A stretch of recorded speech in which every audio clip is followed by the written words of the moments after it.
Hello everyone, and welcome to Linux Forensics here at Pen Tester Academy.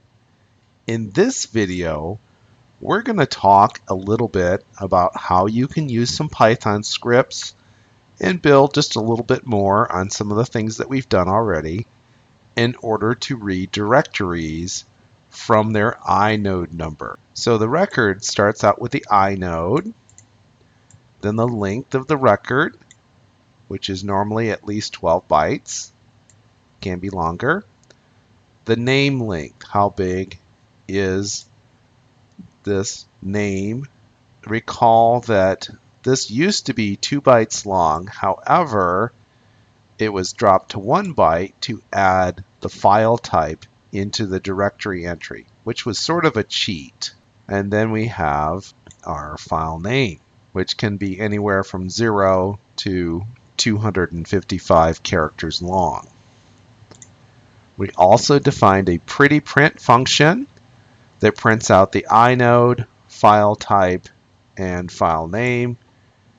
And I'm calling a little helper function here called print file type that takes this number, this 1 byte number from here, and translates it. So what does that little helper function look like? It's right here. Print file type, and it will say either unknown, regular, directory, character device, block device, FIFO, socket, or symbolic link. Currently, those are the only values that are defined. If there's something defined in the future, it'll come back and say, I'm unknown with this code. We then define a method called getDirectory.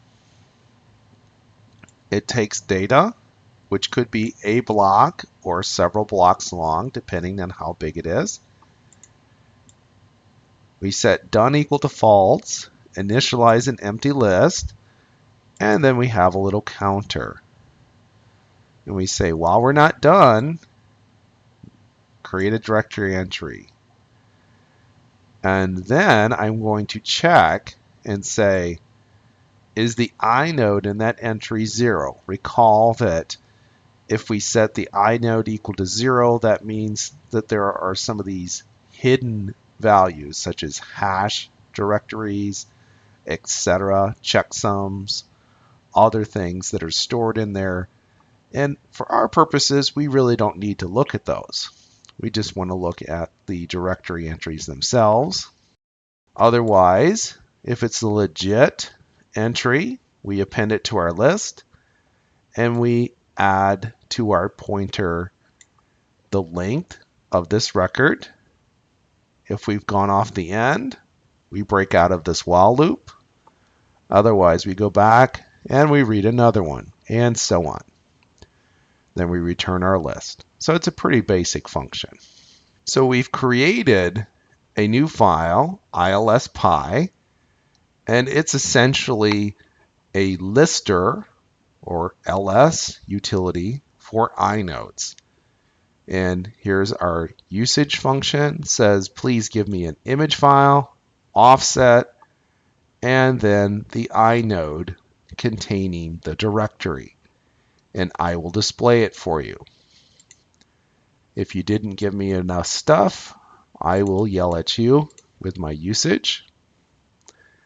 Otherwise, and this should look familiar by now, I'm going to read in my superblock, and I'm going to use that in order to create an extended metadata object. Once I've done that, I get my inode location using information from my superblock. I call get inode lock. And I calculate my offset using some other things that we've done in the past. I open the file and I seek to the appropriate location. So here's the offset that I calculated from up here plus arg2 was my offset in 512 byte sectors. I read in my data, and I read in one inode. Then I create an inode object from that, and I use my getBlockList function. Then I loop through my block list, and I pull in all of my blocks.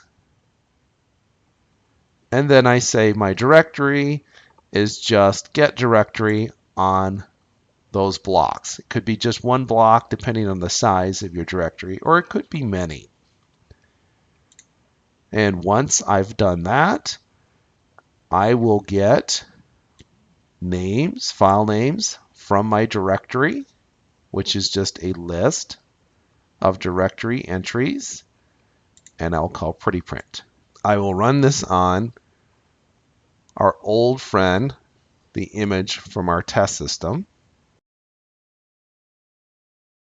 and I will run it on the root directory, which is stored in inode 2. It's a standard place, and sure enough, there you have it. I've printed out the different entries. Most of them are directories, but there are a couple of symbolic links and other files as well.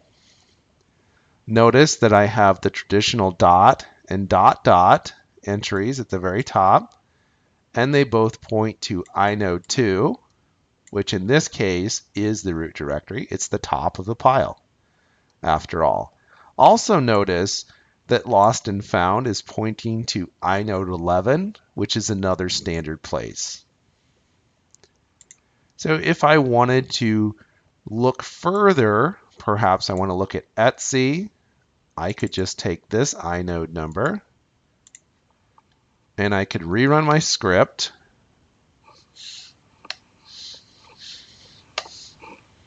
For that inode,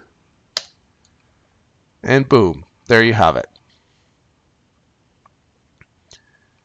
And I could have modified my script. You're certainly welcome to do this if this is what you would prefer, in order to recurse through subdirectories. I just chose not to do so for this simple case. Primarily, I just wanted to show you how you could use some Python scripts in order to load these directory entries from an inode. A couple of quick things that you can do with a script. If I rerun this for my root directory, like so, I can examine some of these subdirectories, and just for grins, let's have a look at this temp directory, which is stored in this inode.